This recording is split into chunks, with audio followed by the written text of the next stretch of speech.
Velkommen til Banger! I dag, der kører vi episode 13 af Fuld Tank!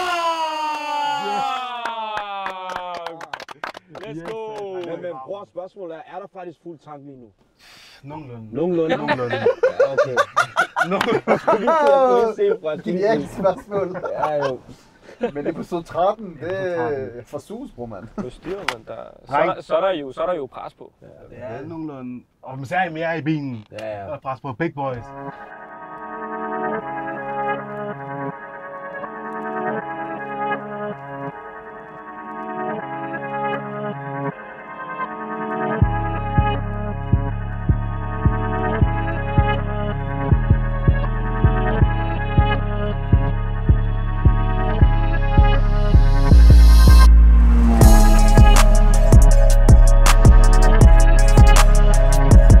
Dreng, hvad laver I?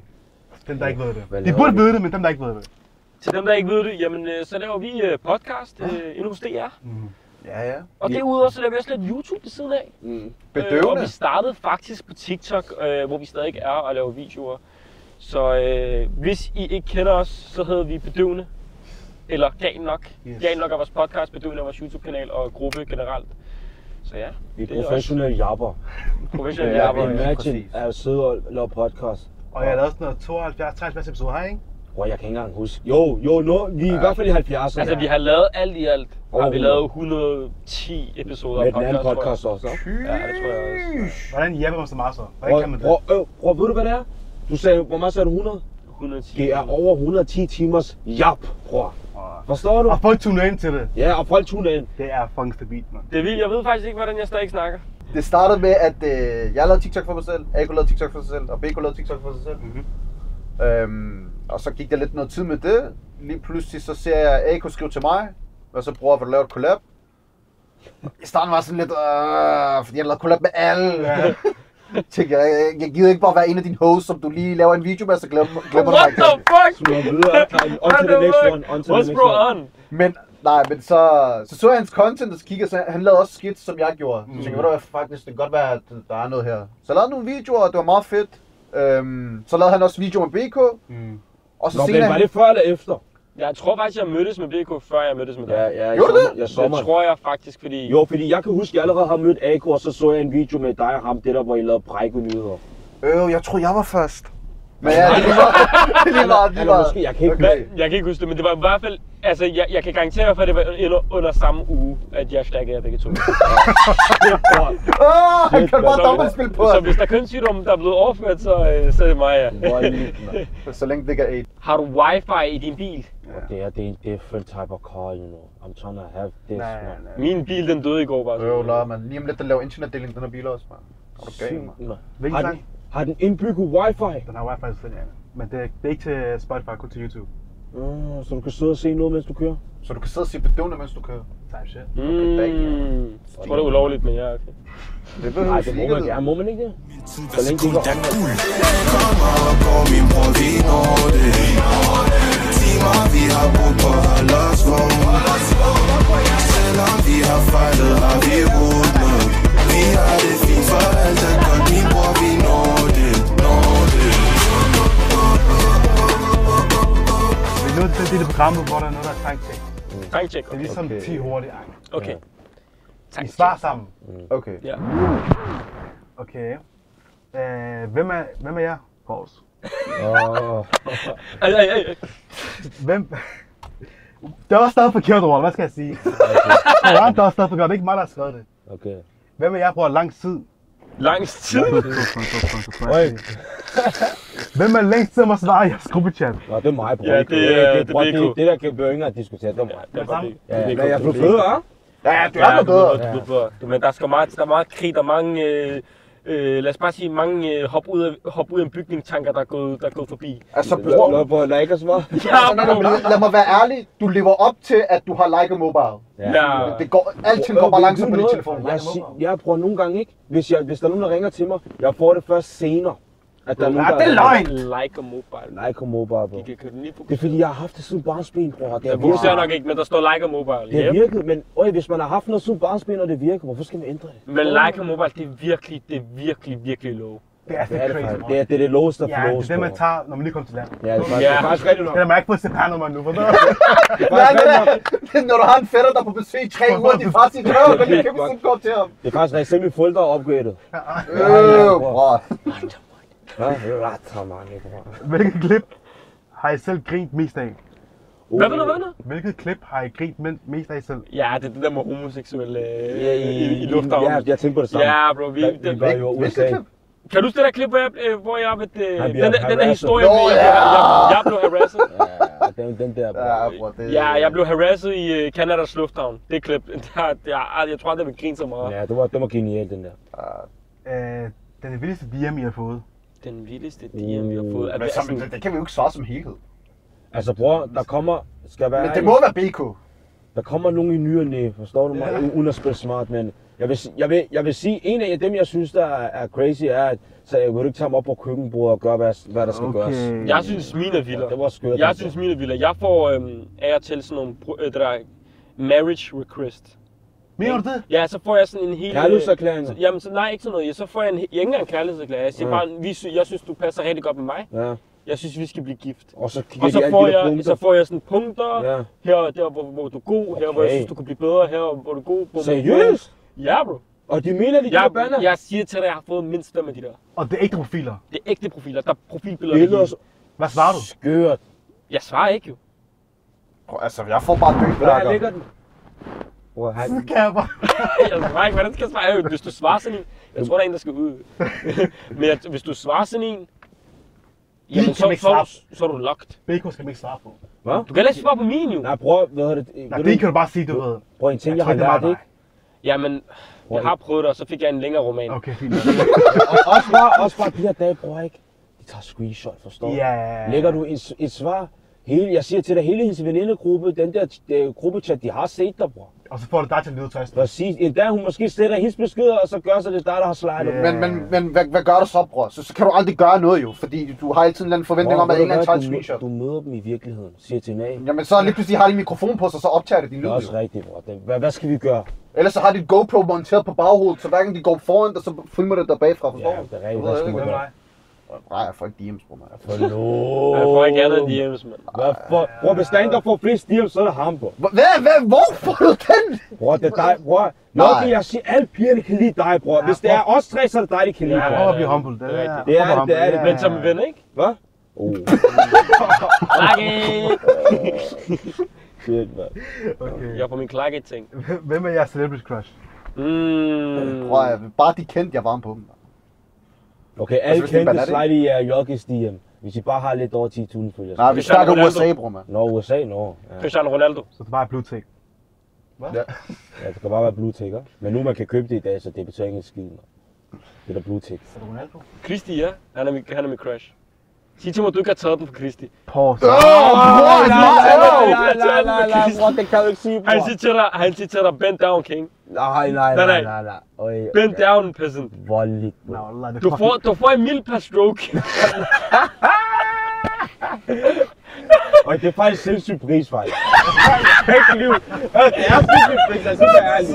Lad os lige være ærlig, Ja, men... det siger jeg. Åh, men den skal måske... We ain't got generational wealth. But... Okay, hey, det her, det lyder meget skønt, men prøv at forestille jer, I lader Brotherman lave 10 strokes, bror. Jeg har 10 mil lige på konto. Men bror, Det vigtige spørgsmål her er én ting, ikke? Er det danske kroner eller dollars? Det er dollars, bro. Dollars. Se, nu begynder vi at snakke. Ja, præcis, ikke? Nu begynder det hele at Hvor meget skal du have? Hvad er det laveste, du skal gå med til, for at Ronaldo skal dig you down? Bror, jeg skal aldrig mangle noget i mit liv, så. Du har aldrig manglet noget. Jeg skal aldrig mangle Bror, noget. jeg ved ikke engang, hvad jeg skal sige til det her, bror. Det... En tur på divan. Sygt eller hvad, mand? Nej, vi skal på de der millioner. Bror, jeg ikke engang millioner, bror, man, fordi... Ja, ikke af millioner. jeg ved det ikke. Jeg er forvirret. Jeg får følelser, jeg ikke har haft før. Nu begynder jeg at tvivle på mig selv og sådan noget. Hvis I gør det først, skal jeg nok gøre det. If you man do, I'll do that. Okay, vi tager næste spørgsmål. Det er pause. Okay, Big pause, man. Hvad er det pinligste, I har sagt i en podcast? Jeg ved ikke, hvad jeg skal vælge, bror. Jeg Oh har my exposet mig days. selv i hovedet og røv, man. Shit, Jeg ved, man. I har sagt et eller andet. Nej, okay, jeg har en. Den her, jeg ved ikke, om det er pinligt, men det er meget dumt. Der var på et tidspunkt, der er en, der kom ind, og jeg vil gerne forsvare mig selv. Det er derfor, jeg faktisk har det op. Der var en, der sendte et dilemma ind i forhold til, at han havde været sådan en dame utro. Han fortrød det, og så sagde han, hvad skal jeg gøre herfra? Jeg gider ikke at miste hende. Og så gav jeg så svaret i den forstand af, at han sagde, at ikke hvad det rigtige gør, men hvordan skal jeg få det til at fortsætte, så at du skal ikke sige noget. Og så Nå blev ja, du blev ødelagt på jeg den der. blev det, så jeg Han husker, blev der var flækket. en pige, der skrev en så lang DM, at jeg læste de 3 første linjer, så jeg ikke læse mere. Jeg tænker, hvad Det skal er fordi jeg bruge han tid sagde, til? at vedkommende skulle gå med det i graven, i stedet for at sige det til sin dame. Ja, det er crazy. Han blev ødelagt, og du ved, hvordan piger er. Du vil Ja. gerne have ærlighed. Ja, Han men- blev flækket, bror, mand. Men altså, mit argument var, at det er jo ikke... Fordi først og fremmest, utroskab skal ikke forekomme i et forhold. Og hvis du spørger mig, så skulle han slå op med hende. Men han sagde, jeg elsker hende, jeg vil gerne fortsætte med hende, hvad skal jeg gøre? Så hvis du gerne vil fortsætte, så er du nødt til at lave, som det kan ske. Fordi under de forudsætninger... Det at kan du du se, han bliver selv sådan Nej, der. nej, nej. Men hvis du fortæller det, og du stadig gerne vil fortsætte, så er det også en Adam. Og hvis partneren tillader det, så vil der altid være en ulighed af, at du har en overhånd. Men ved du, hvad du kan argumentere for? At hvis du elsker hende, så har du fortalt hende det, bror. Ja, Men nej, hvis hvis du gerne vil, men der er ikke noget at fortsætte. Hvis du fortæller det, er der ikke noget at Den er fortsætte. færdig. Den er færdig lige meget hvad. Ved du hvorfor? Fordi hvis han elsker hende, Så har han aldrig gjort det. så har han... Ja, Hvis det er han virkelig rigtigt. elskede hende, så har han elsket hende nok til at holde sig for sine lyster. Det er rigtigt. Helt enig. Men han spurgte, hvad skal jeg gøre, hvis jeg gerne vil fortsætte? Og den eneste måde at fortsætte på, det er eller du ved, tage det til graven. Men bror, den er også farlig. Den er farlig. Så er du Jeg slut kan i forstå, nu. hvorfor du er flækket på den. Jeg kan forstå det. Så er du slut i nord. Hvad? Så er du slut i nord. Bare lad mig sluge dem, lad. Det er fint. Jeg har alligevel ikke noget at stå på. jeg har en ny holdning hver uge. Bror, Du det sluger podcast, også jeg hurtigt snakker. alligevel. Du er god til at sluge. Ja, Jeg for helvede, mand. Sygt, mand. har set dem sluge før. Jeg har set dem sluge før. Jeg hørte godt, hvad han sagde. Ja, bror. Okay. Men det er det der, når Bror, nogen kønning væk, please. Vi er på 8 pause i den her video her. Det er godt. Men når du ser noget på podcasten nogle gange, bror, ikke? Og du ved, vi har optaget færdigt, så må du bare tænke, ja, den her uge, den bliver hård. Ja, hvor vi alle sammen har været igennem den. Jeg har været igennem. Vi alle sammen har været den der, hvor vi har sagt noget, og så kommer der Ja, bare... så er vi djævlen i episoden. Ja, ja. Så, men det er en del af det. Okay. Hvis I skulle være en kendt trio, hvem skulle I være så? En kendt trio. Altså i virkeligheden? Uh. Nå, altså i nogle andre. Ja, så hvis I er 3, bare nogle andre. Så vil jeg være MSN. Ja. MSN Nej, Messi. BBC, mand. Nej, bror. MSN. Jeg ved godt, hvorfor du gerne vil have BBC. Vi har allerede en. Det er på grund af linken. Men jeg snakker om MSN, fordi samspillet. Skørt, hvad? MSN, Messi, Suarez og Neymar. Ja, Bedste bror. trio nogensinde. Ja, bror, jeg siger også MSN. Helt for at være Messi. Bror, jeg skal nok være... Nej, Neymar, jeg vil gerne være Neymar. Så er jeg Messi. Nej, jeg vil gerne være Suarez. Nej. Hvis vi skal være ærlige, så er jeg nok Neymar. Du er ikke Neymar. Jeg er Neymar. Du kan Hvorfor ikke Neymar? drible. Fordi jeg kommer her og der. Jeg er ikke den der. Jeg er her og der, så lige pludselig kommer Så jeg er Messi. Ja, det vil jeg sige. Hvad er han så? Han er Suarez, eller hvad? Ja, bror, han kommer bare med energien, og så laver lige pludselig river den ind. Så byder jeg folk, og så... Ja, jo. Tager mig og sådan ting. Han er også lidt kontroversiel, ligesom Suarez. Ja, det er rigtigt. Ja, Suarez vil passe bedre til mig, faktisk. Ved siden af jeres podcast, der laver jeg også YouTube. Ja. Så I er ret travlt. Hvordan gør man det samtidig? Går også i skole, bror. Prøv, ekstra travlt. det er meget simpelt. Du arbejder på det, du gerne vil om dagen, og så når eksamenerne kommer, så giver du lige skolen tid igen, og så ellers så fortsætter du bare resten. Det var en meget kort forklaring, men lad mig prøve at forklare det sådan her. Da vi startede, så starter man tager det skridt ad gang. Jørgi og Biko, de gik ikke i skole i starten, da vi lavede podcasten.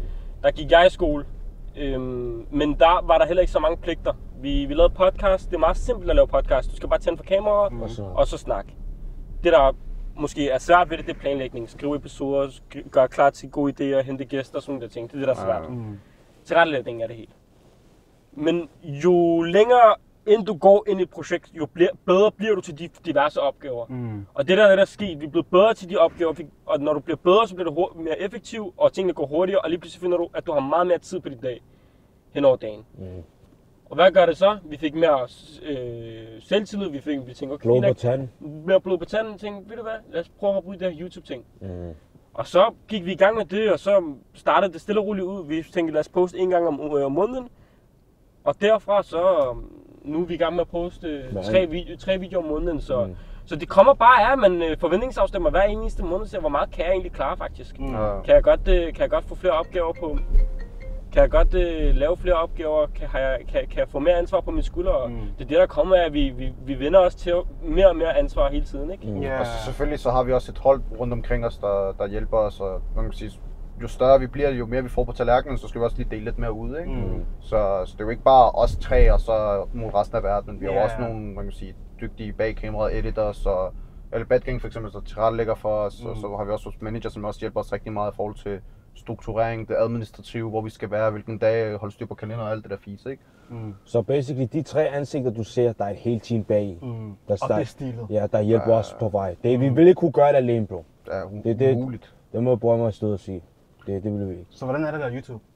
Ja, det er pisse fedt. Men det er også svært, men det er mega fedt. Den her er den shutdown, bror. Shutdown, man! Hør jeg allerede, man!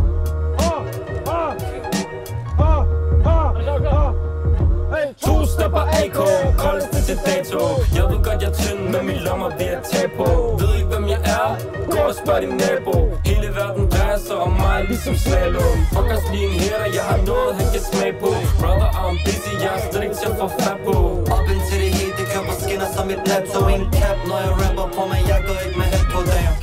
Ved du, hvad det skørste ved det hele er? Vi lagde det her ud, så kommer jeg hjem en dag, så kommer min mor op til mig. Du kan synge!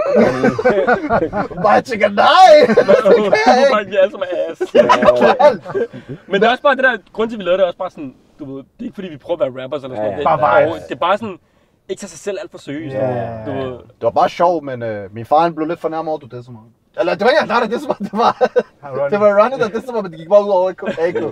Så hvad er det for noget? Hvorfor skal man disse en anden person? Og sådan noget? Jeg kan slappe af, eller? Det var faktisk meningen, at jeg skulle disse dig, men jeg kunne ikke udtale, jeg kunne ikke rap hurtigt nok til at, hvad så JG, bror, er du okay? Jeg var ikke sådan, jeg var ikke varm op på det tidspunkt. Men jamen nu vil du godt kunne. Ja, hvad så JG, bror, er du okay? Jeg har aldrig lyst til med en HA. Måske vi skal lave et remix med noget andet beat og sådan. House remix. Hey man, tusind tak for at I lyttede til Danmarks bedste Kabul Hap. Peace out.